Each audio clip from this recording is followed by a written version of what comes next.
I've always had mommy issues. Okay. Right? It kind of stems from there, and I'm not a liar, so I like to shoot it straight. So, it all started with me not having a mother Hmm. and not having the full story of what happened, right? Because when you're a child, you kind of make up your own story of like, no one's going to tell you like, hey, this happened because you're young and you won't understand, right? And it's a little jumbled in your brain. So I feel like at some point I made up a little bit of story. Well, I mean, it's probably innate. Yeah. You know, like it's what we do to like protect ourselves. Yeah. From right, pain and trauma in that but it time. actually makes more pain and more trauma. It cultivates into an adulthood problem, right? Yeah, for sure. So a lot of patterns I saw growing up, especially with women and girlfriends, and they would end the same way. And at some point, you're like, well, how do I stop this pattern? Right. What do I have to do to figure it out? Right. And I've been a big kid all my life, come from a Spanish family, rice and beans and It's all the fried goodness. It's just in your DNA, man. In my DNA. And so when I was probably like around my 20s, I got diabetes, you know, so I became a victim, and I always was like, I'm a diabetic, I'm a victim. Well, real quick caveat, you're not like 80% or actually 95% of the diabetics in the world. Yeah, so I have a little bit of a rare case. Well, you're type 1. Yeah, first of all. I'm type 1, so there's no fixing it in the sense of like, unless I'm going to get like a new pancreas, which hopefully one day, but I've lived with it for so long that it is what it is now, right? Right. So it's like that, and then I was also misdiagnosed. I had no insurance when I found out.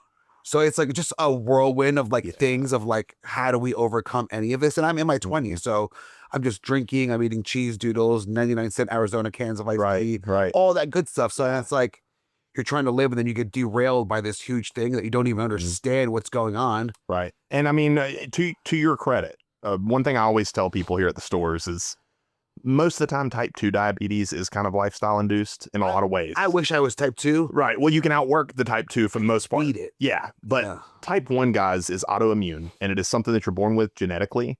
And so to discover 25 years into life that you've had this thing, and so anyway, continue. Yeah, so kind of a nightmare, right? And then like consistently going out, drinking, like meeting people that are not benefiting me, nothing good. Until I met my wife, things change, right? Because it's like you meet a woman or a special person, you want to fall in love, you have to become a better individual because people expect better things.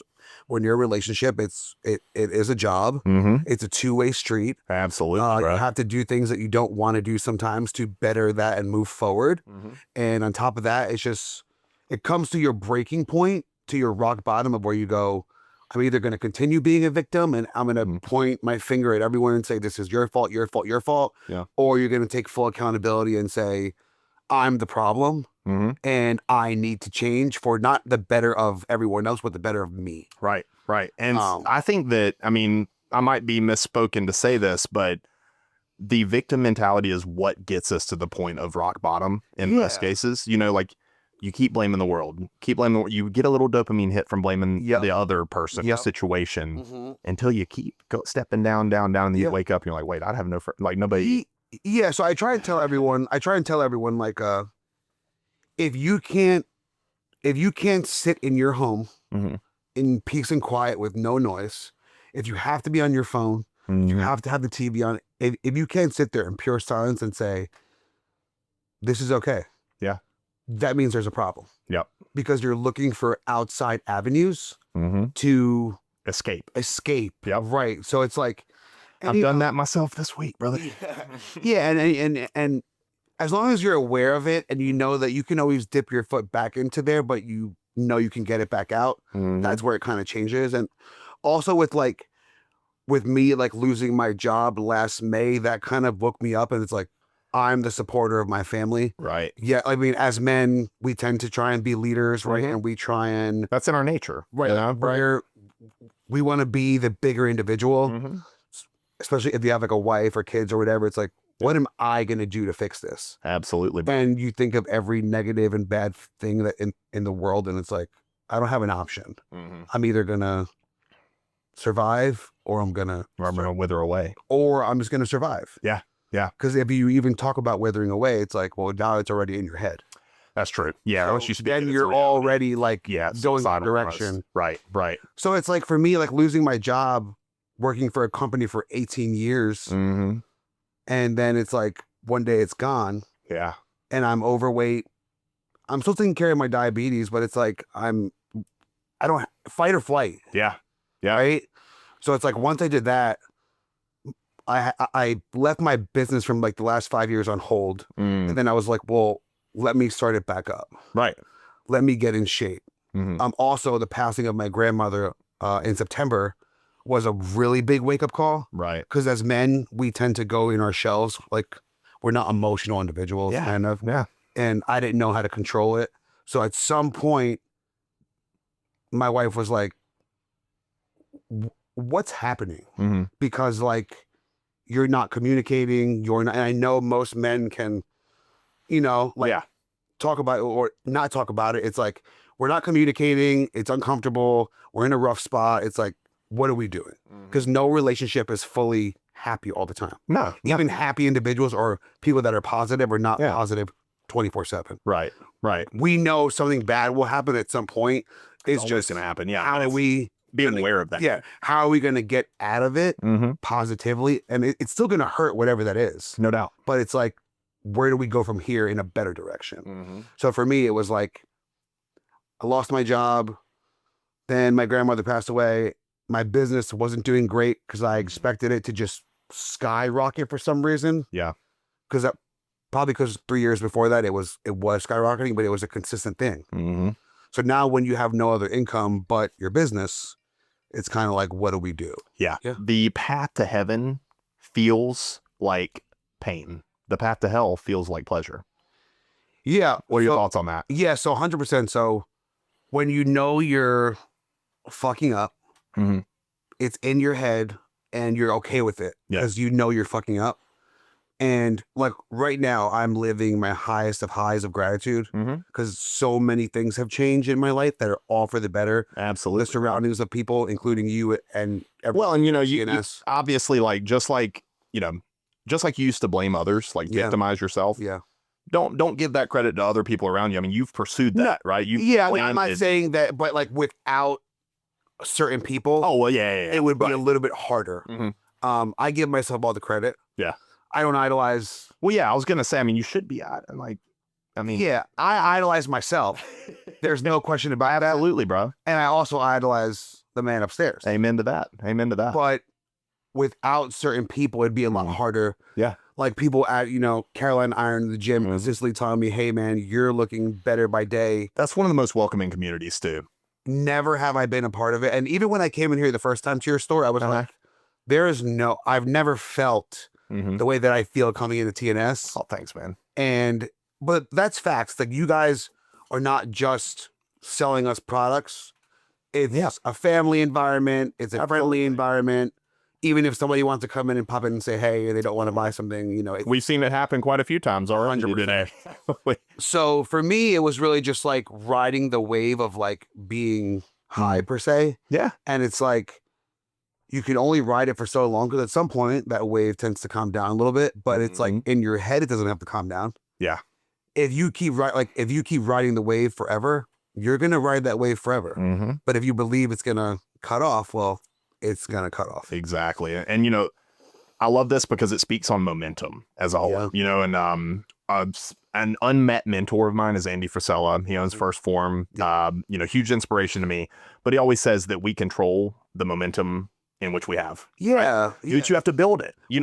If you've landed in a place of being a complacent, lazy piece of shit, that's what you are in a negative momentum pattern, right? You've got to do something to get that spiraling back up. Yeah. And like control the controllable. I can't make things happen out of thin air. Exactly. But I can put the work so it does happen at some point. And also just like another cliche is like patience is a virtue. Absolutely. It's like if you have patience and you keep doing that thing over and over and over, eventually somebody, including yourself, will start to notice. And that's when you start riding that wave again. And, the POP, the power of positivity is a huge thing. No doubt. And for me, I was also never like a God-like person. until I literally was like at the rock bottom. And this is how I knew I was at rock bottom. I was like, I didn't pray, right? I didn't do any of those things. And like one day I was like, please, for the love of the Lord, like I am in such a hole. Like I'm on my knees. Like I just need help, like a sign, like something. And it wasn't a job. It wasn't money. It was actually sobriety. Yeah. It's a beautiful thing. Listen, I smoked weed every day from 18 to 36. I'm still 36. I know it's kind of funny. But it's like, oh, so you never stopped? No, but it's like, I think I'm 192 days like sober of like drinking. And it's for no reason. It's because I was bored. Yeah. And the fixes weren't working anymore. Exactly. And I'm not one to go try and get higher or do it. Like, that's not my thing. Yeah. It's just like, it wasn't giving me the pleasure that it was. So my other option was just like, well, why not try and be sober? Why not try something different? Yeah. If it doesn't work, you can always go back to what you were doing before. True. Even though that didn't work either. So it's like, once again, a different form of rock bottom. Nothing's working. Right. So why not try something new? And then obviously the positivity of others in the community, you guys in the gym and everyone there, it's like everything started happening. Right. Everything started, and like I started to realize it too.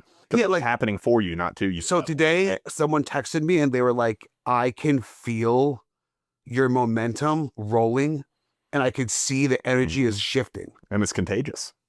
And when you're around people that are trying to be better. So a good buddy of mine said, he's like, who are your friends? Right. And I named a couple people. Yeah. And he's like, what do they do for you? Right. And I didn't have an answer. I was like, I don't know what that means. Like, what do they do for you? But it's like, he's like, well, do they want you to be better? Do they know what you want to do? Do they know what your goals are? I was like, no. And he's like, well, how are they your friends? Yeah. He's like, your friends, whether it's 2 people or 5 people or 10, he said, every one of those individuals that you surround yourself with should be trying to lift you up consistently all the time. Yep. And sometimes too, I just want to put in there because I agree. Yeah. Sometimes being lifted up is not being told something nice. No, bodily, right? You know? Listen, I'm not a Southern boy sugar care. I'm going to tell you how it is, no matter if you like it or not, because I do care. Absolutely. And I feel like the ones that are like, no, it's going to be okay. It's like, well, no, it's not. It's not going to be okay because that's just ass kissing. That's not real friendship. You know? If you have no money, if you have backed up bills, if you have all these things, nothing's going to be okay. Exactly. Until you go, holy shit. Like I'm in deep and like I don't have any other options. That's right. So like truly the words of like hitting rock bottom, and people think all the time, oh, I'm at rock bottom. No, you're not. Because if you were, we wouldn't be having this conversation right now. Those who are at rock bottom don't talk about it when they're at rock bottom. Like it's not vocalized. Yeah. You know? And like I even told my wife, I said, you're probably gonna think I'm crazy. I was like, I spoke to God. She's like, what do you mean by that? Like, she's like, huh? And I was like, she's like, well, what did he say? And I'm like, he didn't have to really say anything. It was just like, I need help and I don't have any other options. And like the next day, things started to change. Like nothing changed. Yeah, that's how the Lord works though, but man. Everything changed. Similar situation for me about 2 months ago. And I mean, I credit a lot to my wife for bringing me back to faith. Sure. You know, I lived very wrongly for many years. But specifically 2 months ago, man, I'm laying here in bed, stressed out. She's already asleep. And, you know, trying to decide on keeping this store or not, trying to decide on what options to do. You know, we had just parted ways with a teammate and things were going on. Right. Well, dude, I opened Facebook, saw one of my best friends growing up. His dad's a pastor. All it took was 3 words out of his mouth. I just came to tears. Yeah. Like I felt a presence, you know, like I couldn't control it. I felt like I was crazy. You probably didn't even know what you were feeling. Yeah. I woke up the next day. I looked at JC. I said, hey, babe, we're going to this church. Today, you know, and it's been great ever since. So, you know, when the Lord speaks, man, you listen, you follow, right? Yeah. And that's the thing is like when you're young, or what at least for me is like I was forced to go to church. I was forced to go to community. It's like you're not reading the Bible. You're just on the pew. I'm like sleeping because I don't want to be here. Well, the majority of people, especially in the South, they go to church, but they don't actually know the word. They go because they feel like they have to go. Feel judgment. Yeah. Or they're listening to the words of the pastor, not actually what the scripture says. Correct. Right. And so Anyway, we could go down that rabbit hole, but if you guys want to know more about what it's like going to church in the South, read the book of Galatians in the Bible. That short book, very much the same thing. But anyway, so you climb back from rock bottom, right? Yep. Like you've made it out now. Clearly, you're a different person. I am the best I've ever felt, and that's not to brag. I mean, and even sometimes I say, hey, I'm okay with bragging, because I worked my fucking ass off. You should internally, yourself, man. The internal work, and just like when you're deep, man, when you're deep in that darkness, it's fucking hard to climb out. Yeah. And you like, even if you talk to your wife every day or your partner, it's like nobody understands what you're really thinking in here. Well, and as a man too, I don't believe that talking it out is ever gonna fully solve. Yeah. Just taking action, man. And that's why, like, when the best therapy for dudes is getting together and doing things with dudes, not having a group talk, you know, going and shooting guns or something, going and, you know, whatever but it is. That's therapy. Yeah. And like I said, like the most important thing is really like surrounding yourself with the right people. And sometimes it is difficult to disperse of who you thought were your friends. And it's like, their intention is not meant to better you. Yeah. A lot of times they don't even know this, but their intention is to steal your energy, which your energy is fucked up anyway. So it's like, why would you want that energy? Because that energy is off. Yeah. And it's like everything is energy around you, and you can feel it. And it's like, just kind of like if you and I get together, it's like all these ideas pile on top, and it's like, well, before we got together, it was like I was just brain dead, and now it's like boom, boom, boom, and it's like, well, that's good energy. It's compounding, dude. Yeah. And I think it sucks because I've had to do that myself. Like when I opened the store, I moved back home after swearing I'd never come back to my home. Yeah. And so all the people that I associated with in high school were still there, wanting to drink and party and do everything. And the painful thing was the ones that I intentionally had to cut off. Yeah. The ones that you like grow out of, like just naturally y'all grow apart.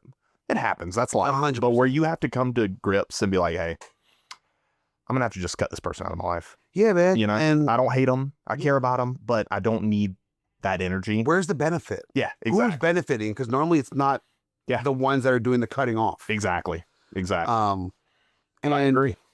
Yeah, man. And just like with certain things, it's really like you need to be alone, and you need to learn how to be alone. And Absolutely. Like I tell my wife all the time, it's like, and people get this wrong too. It's like, my job is not to make you happy. Yeah. My job is to make me happy.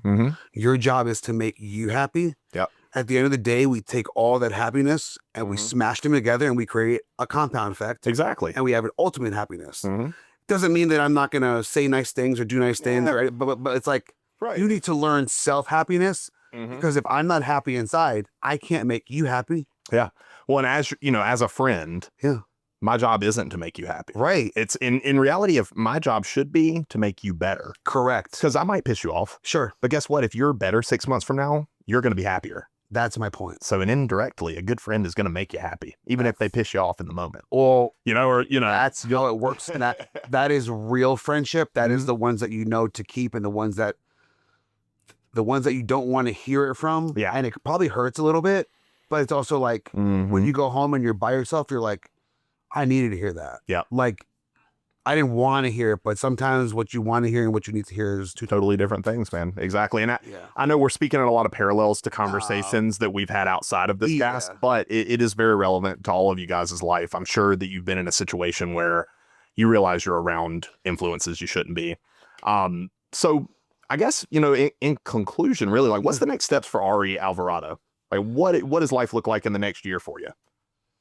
Whether it's business, the Burning Hammer, make sure you plug that. You got a lot of cool stuff coming there. Yeah. So my business for 5 years is thriving and striving better than before. I love her. The Burning Hammer, theburning.hammer on Instagram. Okay. Theburninghammer.org. Full pop culture website of clothes, sweatpants, hats, shirts, all you could ask for. So that, I started back in December.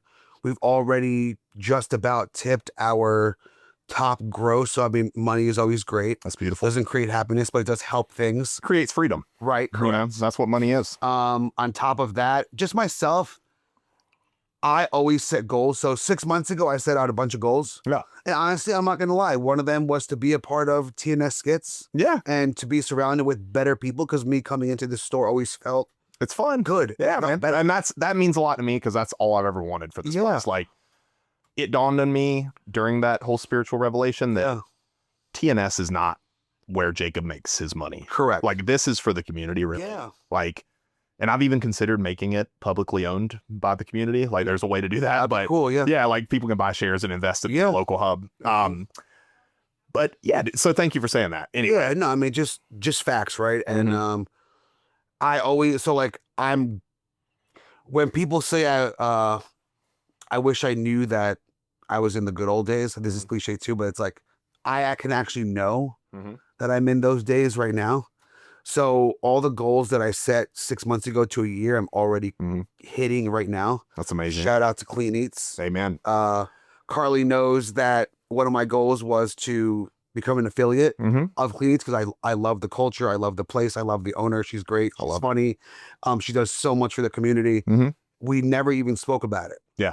And she's like, you're already doing like what we would want you to do. And like what you're doing for yourself speaks enough and it speaks wonders. Yeah. So, and the good thing about you, unlike a lot of influencers, like you are the same person as soon as I turn this camera off. I do not change. I'm just as inappropriate, funny, or serious. But you're yourself, authentic. Yeah. And that's what people want to see, you know? My thing is, if you don't like me, you have to deal with me.